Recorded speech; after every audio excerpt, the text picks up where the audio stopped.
Hello everyone, and welcome to How to Create Accessible Social Media Posts. My name is James Herndon. I am an accessibility consultant and trainer. I deliver a lot of sessions like this one, and I also perform audits on mobile applications, websites, and web applications, as well as VR experiences to ensure that anyone who wants to access that type of content can access it.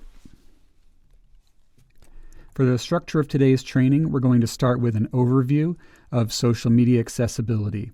We're going to talk about the two main facets of how you're going to make your posts accessible.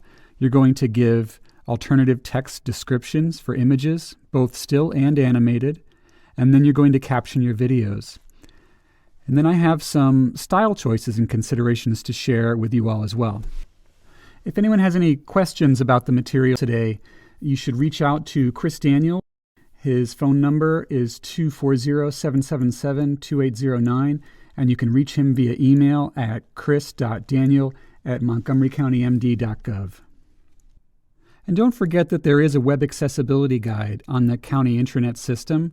You can use that to refer to current guidelines and standards and look at examples pulled entirely from county sources, and that will help you get a clear sense of what you need to do in order to make sure that your content is in line with this current standards being followed by the county.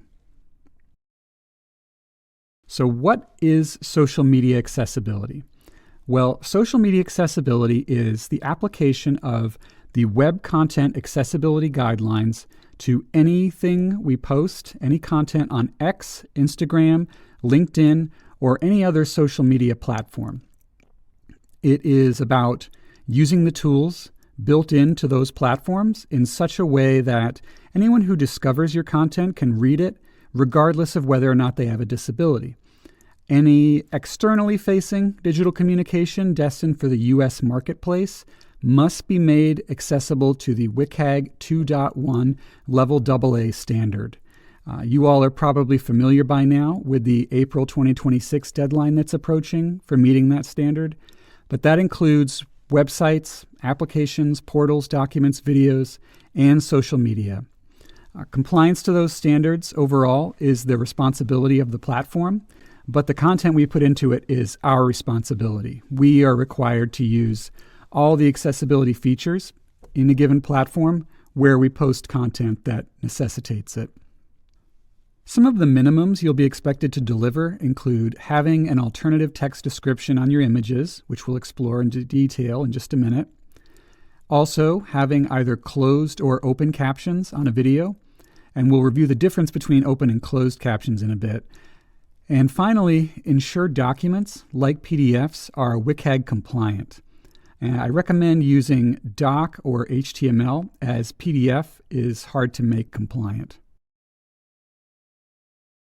So here are some of the accessibility features of three major social media platforms I'll be talking about today, and whether or not the platforms let you use alternative text on images, closed captions on videos, and alternative text on animated GIFs. On Facebook, you can add alternative text to images. You can upload closed captions, but you cannot add alternative text to animated GIFs. On X platform, you can add alternative text, closed captions, and alt text to GIFs. And on Instagram, you can add alternative text to images and animated GIFs, but you can't upload closed captions. You have to create captions using their system. And again, if accessibility feature is not available on a platform, then you can still use that platform. So, for example, you can use GIFs on Facebook without adding alternative text, as it's not available on that platform. Instagram, because it's designed for mobile, has no file upload capability. So use open captions there. Instagram can auto-generate closed captions, but as we've discussed in previous trainings, auto-generated captions are not accurate. And so people who open Instagram links on a laptop or desktop computer cannot turn on those automatic closed captions. I'll get into some more detail about Instagram captions a bit later in this training. These are the options for desktop or laptop, not mobile. So far, no social media network allows uploading caption files from mobile versions. That's because it's hard to create caption files and have them on your mobile devices. Mobile requires adding open captions. Instagram and Facebook mobile allow you to use their CC tool to automatically caption your video and then edit it.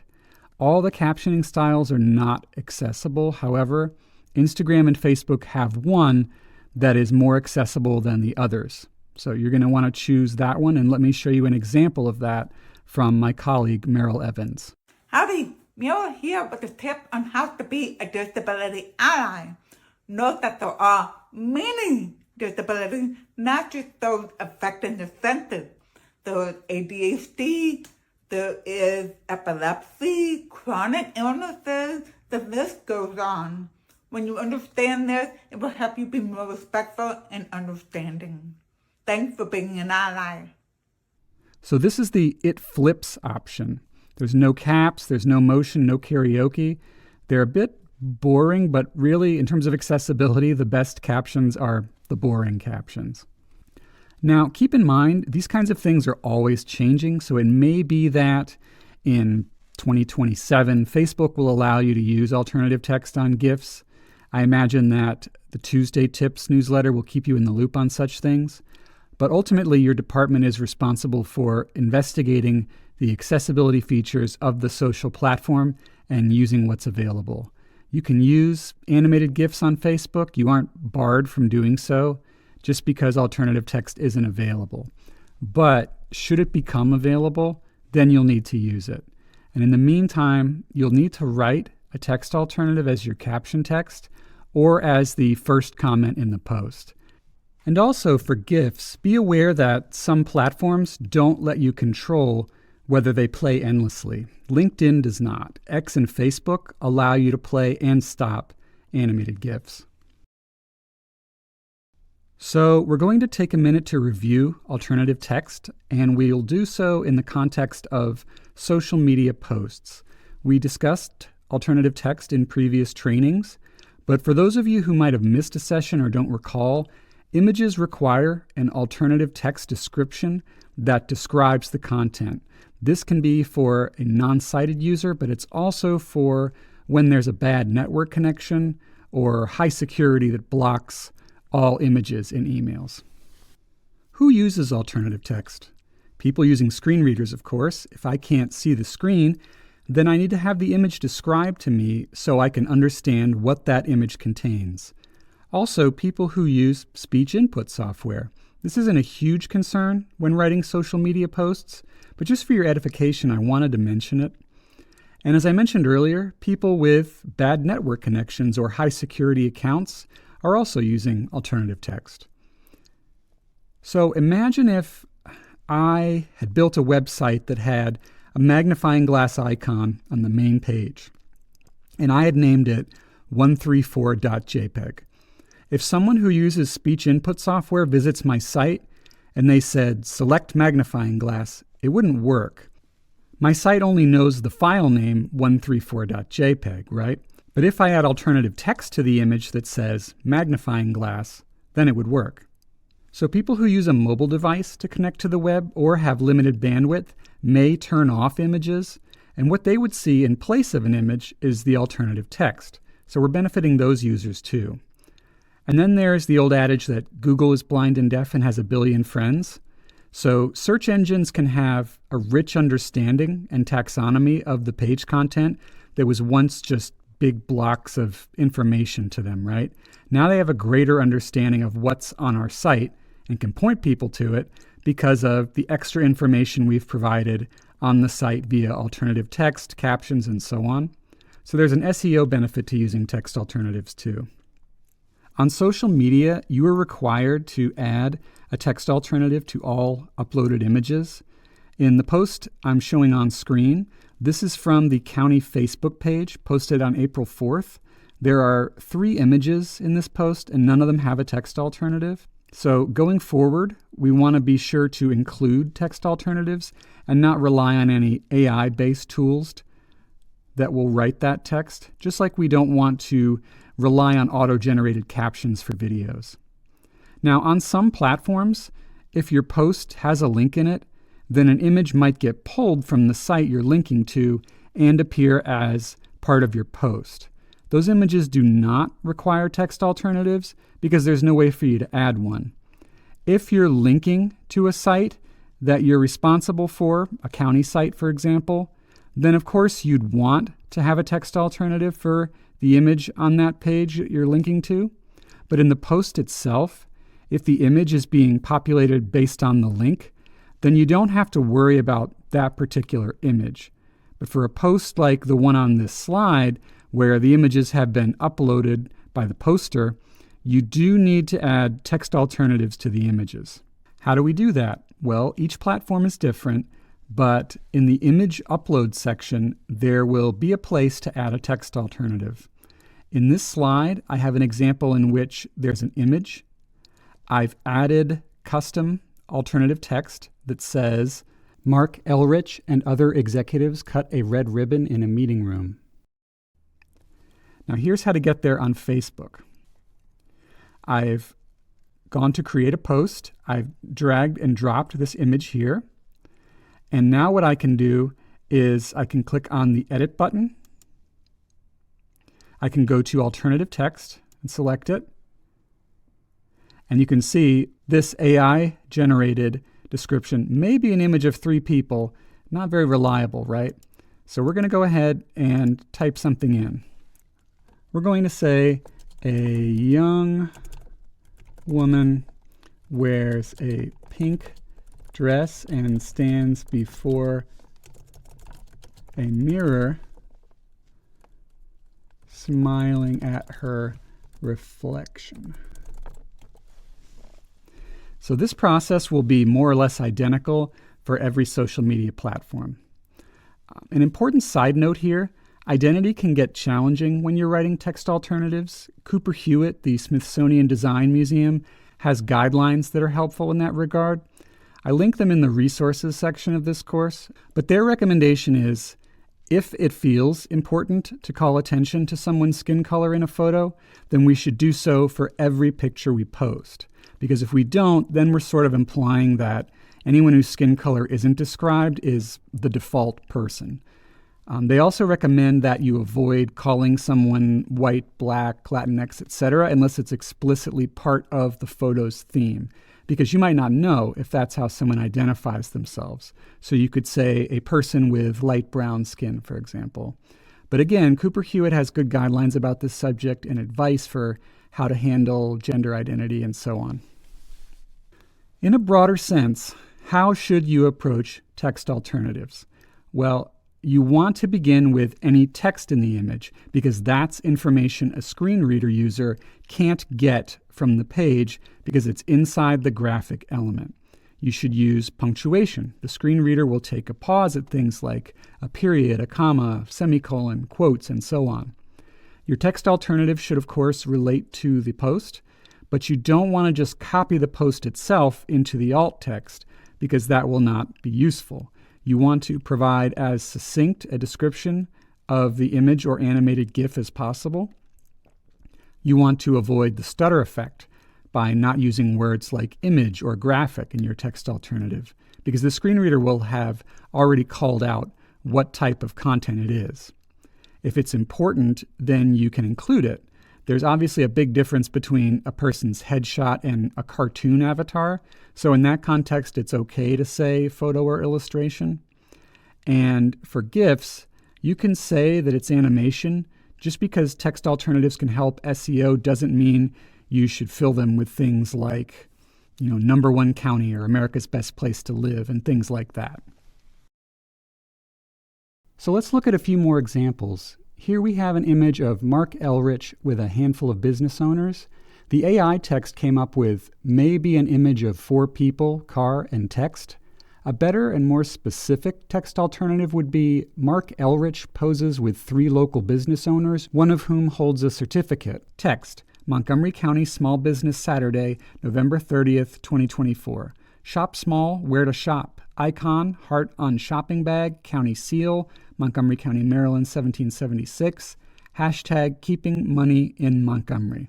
So you notice we do take the time to describe all of the text in the image, because that is all information that a screen reader will definitely not have access to. This example is from X. The alt text was image, which likely means they didn't set a text alternative at all. But good alt text for this image would be, get all your tax credits. Claim your earned income tax credit. MontgomeryCountyMD.gov/cashback. Logos, Community Action Partnership, Helping People, Changing Lives, America's Poverty Fighting Network. MC311 answering to you, 240-777-0311. MC311.com, United Way of the National Capital Area.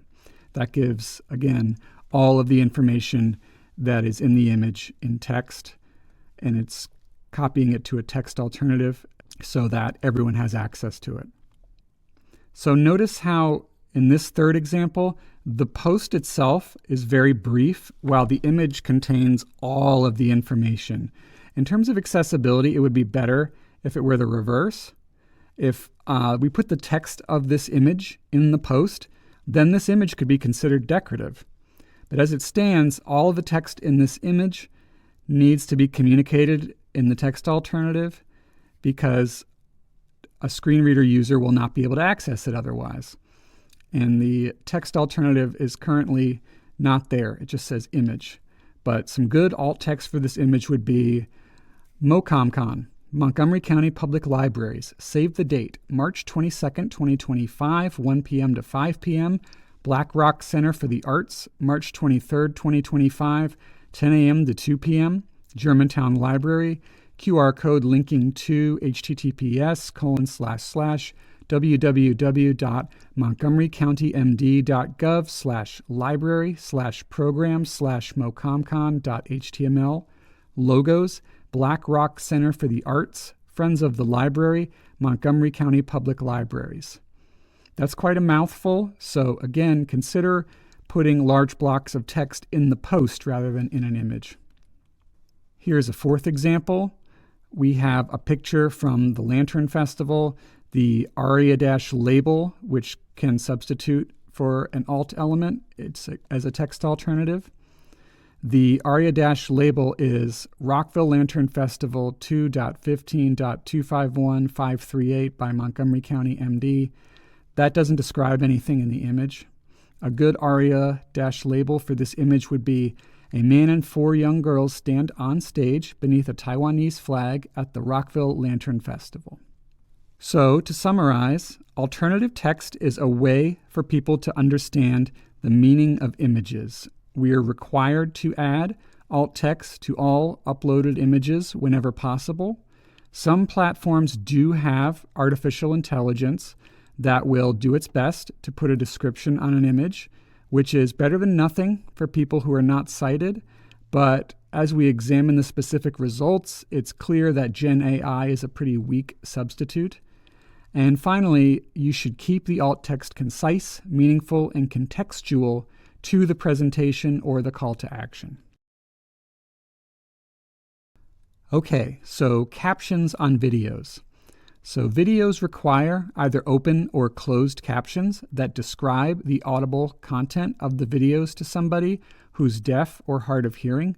However, many non-deaf or hard of hearing folks use captions by choice, and that expands the reach. And in this section, we're going to cover the definition of captioning, the difference between open and closed captioning, the platform support for the different captioning types. I'll talk to you about working with the captioning vendor, some of the logistics there, and we'll go over some examples of captioning. So, captioning is the visual display via on-screen text of the audible content inside of a media presentation. We consider that another mode of providing the information.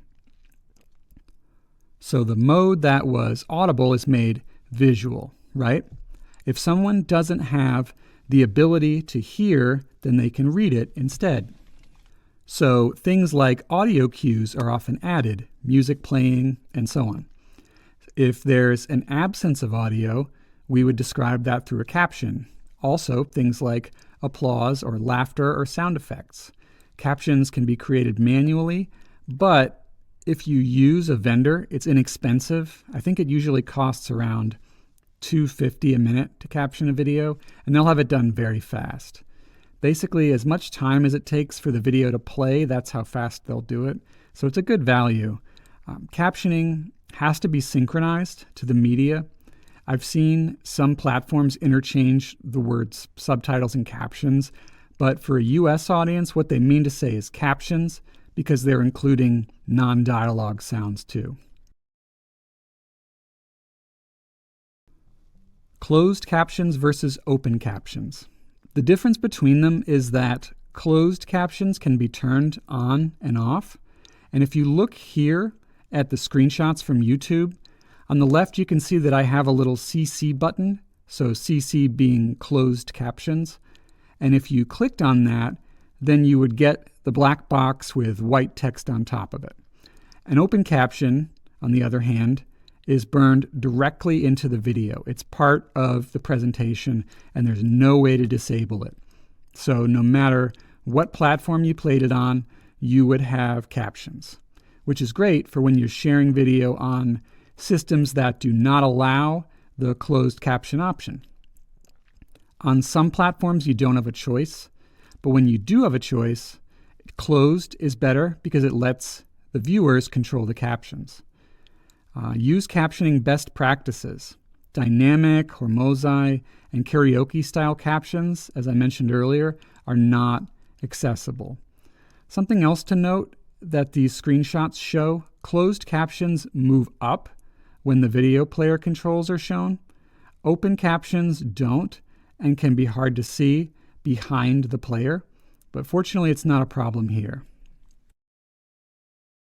So as we discussed earlier, most of the major platforms will accept closed captions, and the closed caption relies on a separate file, also known as a sidecar file. I might have an MP4 video, and then I have a separate file with the captions and their timestamps. It might be an SRT file or a VTT. There are a number of different possible types, but SRT and VTT are the most common. If you're ever working on a platform that won't accept caption files, then again, you'll need to use open captions. It'll cost more because now the vendor will be editing your captions and your video, but that's not a reason to avoid doing what we have to do. It's just something to be aware of.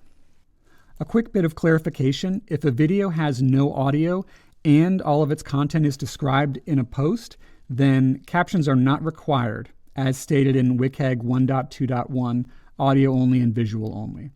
However, if a video has no audio but its content is not described in a post, then captions are required. You can specify in brackets that there is no audio or music. In this example, we have a video with auto-generated captions. And if you look at the auto-generated captions, you can see they say, "Hello, I'm Maumee County Executive Mark ID, and I'd like to welcome." It's very clear that the presentation on screen is not what is being spoken in the video, because no one would talk like that, of course. So this is just another example of why auto-generated or AI-generated content cannot be relied upon for accuracy. To summarize, captions are a modal presentation of the text equivalents for the audible portion of the video. Closed captions require a separate file to present the synchronized caption media. Conversely, the open caption is built into the video file itself and cannot be turned off. The big three social platforms all accept the closed caption option via desktop or laptop. You may caption your own videos, but my recommendation to you is to use a qualified vendor. Now let's talk about style more broadly. So we talked about style in the context of alternative text, but let's talk about the actual posts. There are some things that you can do to enhance the access and make your posts more inclusive, like camel casing your hashtags and limiting the use of emojis and emoticons. So in this example here, we have hashtag Purple Thursday displayed as one word. This is technically called Pascal casing. Camel casing is when you don't capitalize the first word, you capitalize subsequent words.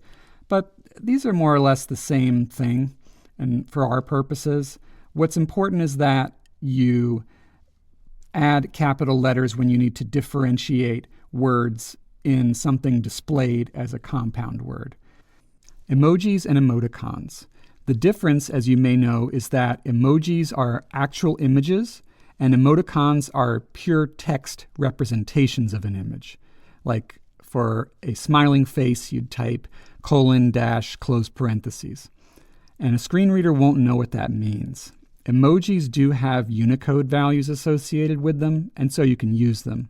There's no limit to how many emojis you can put into a single post, but please take into account that the screen reader says graphic emoji : before each one. Also take into account that what you may think of as a single glyph can actually have a text alternative associated with it that's verbose or even completely counter to what you assumed it meant. For example, the emoji used to indicate praying hands has a text alternative of folded hands. I wouldn't have guessed that, and maybe you wouldn't have either. So just keep in mind that what you think you're saying with an emoji might not be what you're actually saying when it comes to the text alternative. You can check the Unicode values using the link provided in the resources slide. This is a great example of a tweet that uses a lot of emojis and may not have considered how someone using a screen reader would experience this post. The Unicode value is graphic emoji : clapping hand sign.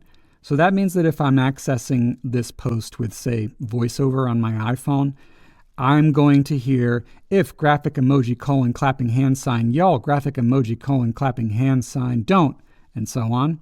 And that's probably going to get tedious very quickly. To summarize, you are not required to use camel case or Pascal case, but they do make the hashtags more readable for screen reader users and non-screen reader users alike. Emojis are a fun way to spice up posts, but you should consider limiting the usage of them in a single post, and also what the screen reader text of the Unicode glyph actually says, and you should avoid emoticons. We have some resources for you. We have a site that shows you how many characters you've typed that can be useful before you post something. There's the Cooper-Hewitt guidelines for image description that I mentioned earlier. There is a site that shows the description text for all emojis with Unicode values. I also recommend the Hootsuite Guide to Accessible Social Media. I also recommend the Why and How to Create Accessible Social Media and Website Content resource. And finally, the WCAG Success Criteria 1.2.1 page for audio only and video only level single A. And that's it. Thanks so much for your time today.